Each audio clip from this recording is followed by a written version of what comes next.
Allora, per l'amministrazione di Sant'Adi è molto importante essere arrivati con grossi sforzi e molto impegno alla 50ª edizione del matrimonio morintano, e già arrivare a questo traguardo significa averci investito molta passione per tutto il paese, perché è fondamentale, visto le risorse ridotte, avere una passione per la cultura e per le tradizioni. Allora, il matrimonio per noi è una grossissima opportunità per vari motivi, perché ci permette comunque di mostrare i nostri beni culturali, archeologici, far conoscere l'olio, il pan, tutto quello che c'è intorno alla tradizione, quindi l'enogastronomia principalmente, e quindi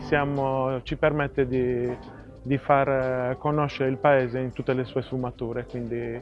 e piano piano stiamo riuscendo sempre a aumentare gli aspetti, introducendo sempre nuove manifestazioni e nuovi laboratori. La cultura è sicuramente un'opportunità, perché riusciamo,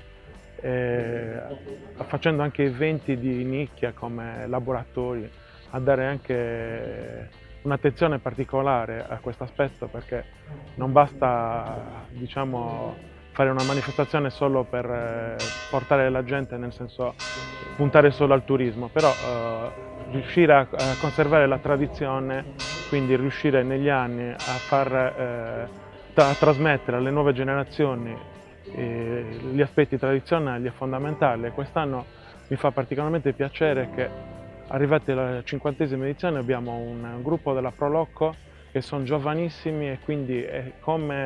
per noi è come essere riusciti a tramandare un po' la nostra passione e la nostra tradizione a questi ragazzi giovani. Quindi li ringrazio, perché sono veramente presenti in tutto,